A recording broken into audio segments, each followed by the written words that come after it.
रात के 3 बजे रुचि अचानक अपने हॉस्टल के कमरे में नींद से उठी। वो कोटा के एक हॉस्टल में रूम नंबर 307 में रह रही थी। उस रात वो अकेले सो रही थी क्योंकि उसकी रूममेट रचना सुबह ही अपने घर चली गई थी अपने पापा के मेडिकल इमरजेंसी की वजह से। ये रुचि की पहली रात थी इस कमरे में अकेले। जैसे ही रुचि ने आंखें खोली उसे महसूस हुआ कि कमरे में कुछ तो अजीब था। उसने उठने की कोशिश की पर वो बिल्कुल हिल नहीं पा रही थी। उसका शरीर बिल्कुल पत्थर की तरह सख्त हो चुका था और उसके हाथ, पैर और मुंह बिल्कुल हिल नहीं रहे थे। वो सिर्फ अपने आँखों को हिला पा रही थी। तभी उसे एक आवाज़ सुनाई दी। आंखों के कोने से अचानक उसने देखा कि बालकनी का दरवाज़ा धीरे धीरे अपने आप खुल रहा था और अगले ही पल कुछ अजीब सी चीज़ बालकनी से रेंगते हुए उसके बेड की तरफ पड़ने लगी। रुचि का बेड और बालकनी का दरवाज़ा परपेंडिकुलर था और वो सीधा लेटी हुई थी, तो वो सही से नहीं देख पा रही थी कि उसके बेड की तरफ क्या बढ़ रहा था। धीरे धीरे उसे कमरे में एक अजीब सी बदबू महसूस होने लगी, सड़े हुए मांस की, मानो कोई चूहा या कोई दूसरा जानवर मर गया हो। जैसे जैसे वो चीज़ रेंगते हुए उसके पास आती जा रही थी वैसे वैसे बदबू बढ़ती जा रही थी। एक डरावनी सी आवाज़ भी आ रही थी अब, जैसे कि कोई कुछ बोल रहा हो पर उसके गले से आवाज़ नहीं निकल पा रही हो। रुचि के रोंगटे अचानक खड़े होने लगे। रात के 3 बजे वो इस अंधेरे रूम में अकेली थी और उसके रूम में कुछ रेंग रहा था, कोई अनजान साया या पता नहीं और क्या। और वो ऐसी हालत में थी कि वो उठकर भाग भी नहीं पा रही थी। यह सोचकर डर के मारे और हेल्पलेस फील करते हुए उसके आंसू निकलने लगे। कुछ था जो चारों पैरों पर रेंगते हुए उसके बिस्तर के हेडबोर्ड के पास पहुंचकर उसके बिस्तर के कॉर्नर को अब खरोच रहा था। बिस्तर पर शायद चढ़ने की कोशिश कर रहा था वो। रुचि बस उठकर वहाँ से भाग जाना चाहती थी पर वो अपने शरीर को बिल्कुल हिला नहीं पा रही थी। वो जितनी भी कोशिश करती उसका कोई फ़ायदा नहीं था। उसे अब तक ये रियलाइज़ हो चुका था कि उसे शायद स्लीप पैरालिसिस हो रहा था, एक ऐसा कंडीशन जब आप मेंटली तो बिल्कुल एक्टिव होते हो पर अपने बॉडी को बिल्कुल हिला नहीं सकते। बॉडी पूरी फ्रीज हो रखी होती है।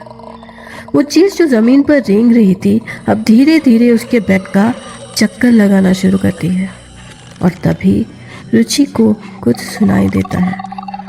रुचि, रुचि, रुचि।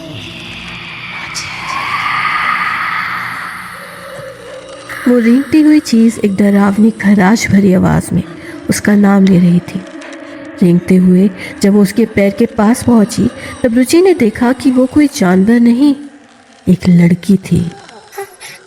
उस लड़की के शरीर का मांस जगह जगह से गला हुआ था, कपड़े पुराने और फटे हुए थे और उसका शरीर टेढ़ा मेढ़ा था, किसी मकड़ी की तरह, मानो उसकी हड्डियां टूटकर आपस में भिड़ गई हों।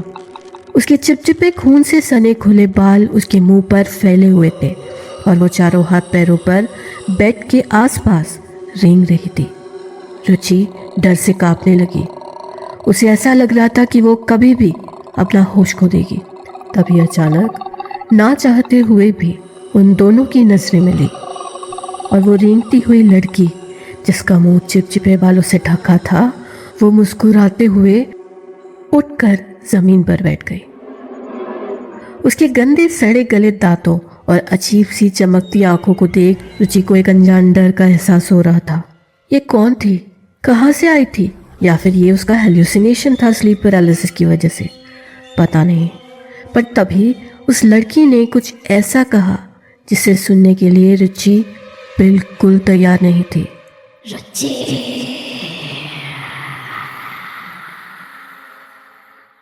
मेरे साथ नहीं चलेगी?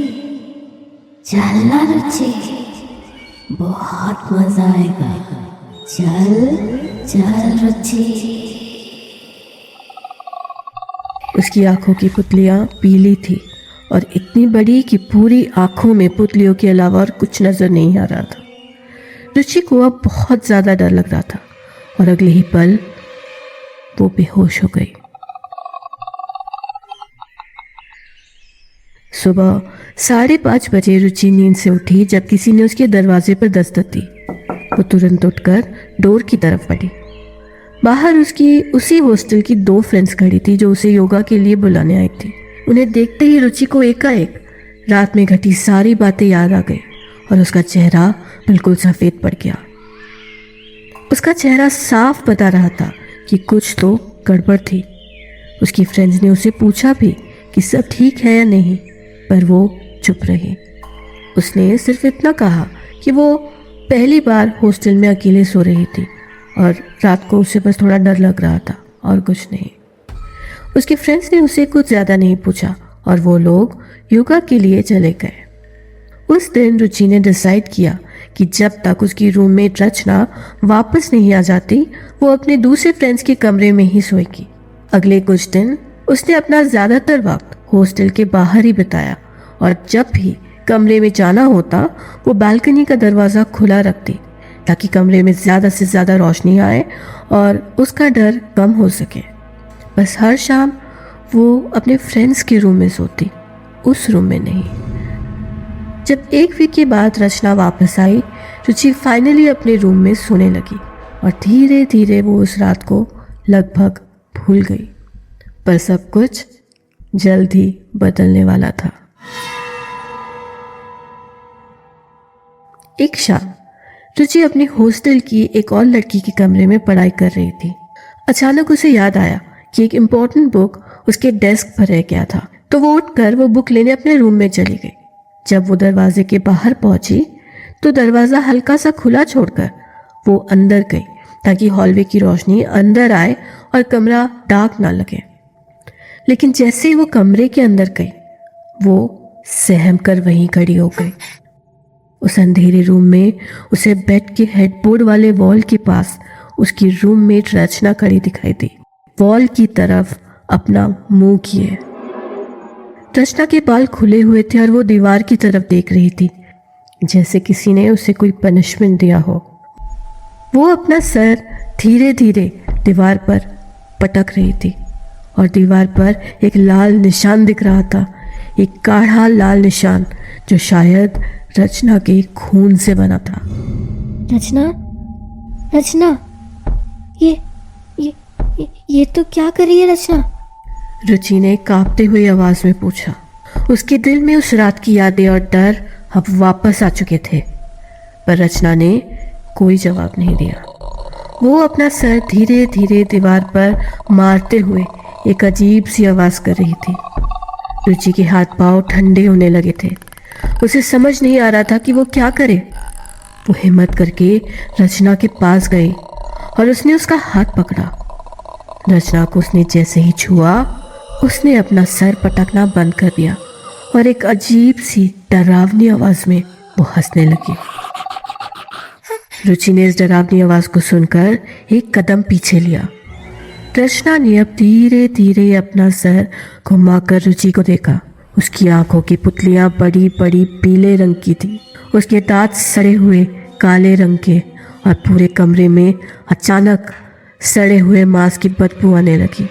रचना को इस रूप में देखकर रुचि के गले से एक चीख निकल गई, पर तभी मेन डोर जोर से पूरा खुल गया और रुचि ने पीछे मुड़कर देखा। हॉलवे के लाइट में रचना खड़ी थी, डोर के बाहर। रुचि को देखकर उसके चेहरे पर चिंता थी। रुचि, तू क्यों चिल्लाई? तू ठीक है ना? क्या हुआ? रुचि को अपनी आंखों पर यकीन नहीं हो रहा था। उसने कांपते हुए रूम के अंदर वॉल के पास देखा, पर अब वहाँ कोई नहीं था। रूम बिल्कुल खाली था। ना ही कोई सड़े मांस की बदबू आ रही थी और ना ही दीवार पर कोई खून के निशान थे। वो बहुत घबरा गई और बिना कुछ बोले वो रूम से निकलकर बाहर चली गई। उसने किसी को कुछ नहीं बताया। उसे ऐसा लग रहा था कि वो पागल हो रही है। उसने बड़ी मुश्किल से खुद को शांत किया। उसने अपने दोस्तों या रूममेट्स को इस बारे में कुछ नहीं बताया। उसने सोचा कि शायद उसके डर या एग्जाम स्ट्रेस की वजह से उसे ऐसे हैलुसिनेशंस हो रहे थे। अगले कुछ दिन और कोई अजीब इंसिडेंट नहीं हुआ और रुचि अपने रूटीन में पहले जैसे ही बिजी हो गई। सब ठीक चल रहा था। कि एक रात रुचि और उसके कुछ हॉस्टल के फ्रेंड्स दूसरे कमरे में मूवीज देख रहे थे। जब रात के लगभग 11 बजे अगली मूवी देखने का टाइम आया तो रुचि को याद आया कि अगले 2 मूवीज उसके डेस्क पर पड़े पेन ड्राइव में थे। रूम में जाने की बात सोचते ही उसका दिल एकाएक थम गया। उन हादसों के बाद वो अपने रूम में अकेले कभी नहीं जाती थी। उसने सोचा कि वो किसी को साथ जाने को कहे, पर मजाक बनेगा ये सोचकर वो चुप रह गई। वो डर डर कर अपने कमरे की तरफ पढ़ने लगी। हॉलवे में चारों तरफ शांति थी। बस कुछ रूम से बातें करने या लैपटॉप पे चल रही सीरीज या मूवीज की आवाज आ रही थी। हॉलवे एकदम खाली था। उसने रूम का दरवाजा धीरे से खोला। रूम में कोई नहीं था। चारों तरफ अंधेरा था और उसने मेन डोर हल्का सा खुला रखा ताकि हॉलवे की रोशनी अंदर आए और उसने जल्दी से भागकर रूम के लाइट्स ऑन किए। फिर वो डेस्क पर पेन ड्राइव ढूंढने लगी। वो सेकेंड ड्रॉअर में रखी स्टेशनरीज को इधर उधर पलट ही रही थी कि तभी रूम का दरवाजा बहुत जोर से बंद हुआ और अगले ही पल रूम की सारी लाइट्स बंद हो गई। रुचि के पैर डर से वहीं जम गए। उसने कांपते हुए हाथों से मोबाइल का टॉर्च ऑन किया कि तभी धीरे धीरे बालकनी का दरवाजा खुलने की आवाज आई।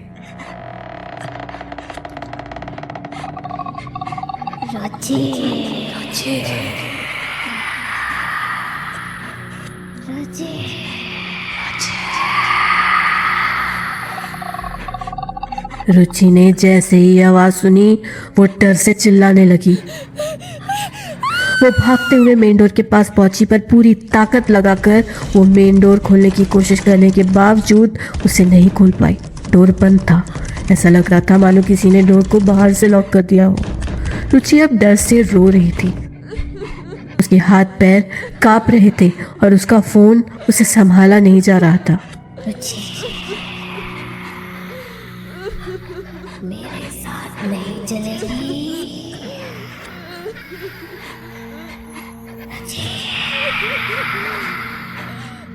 वो घबराकर धीरे से पीछे मुड़ी और बालकनी के डोर के गैप में उसे वही लड़की का सिर दिखाई दिया, कमरे के अंदर झांकता हुआ। उसके मुंह पर खून से भीगे चिपचिपे बाल भरे पड़े थे।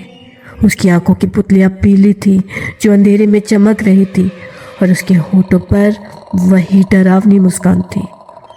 वो रुचि को देख मुस्कुराने लगी और अगले ही पल अपने टेढ़े मेढ़े हाथ पैर पर रेंगते हुए तेजी से वो रुचि की ओर बढ़ने लगी। रुचि बेहोश हो गई।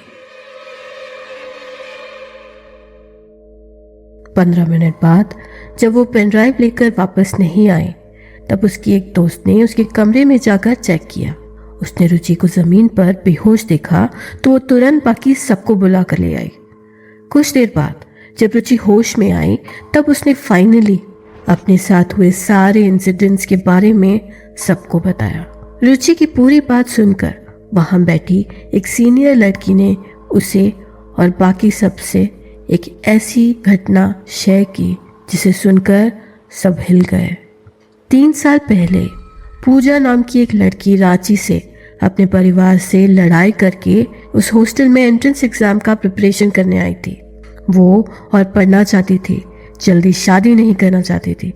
पर जब वो एग्जाम्स में फेल हुई तो वो अंदर से बिल्कुल टूट गई। उसके पास घर वापस जाने का ऑप्शन नहीं था और उसने उसी रूम के बालकनी से कूदकर अपनी जान दे दी।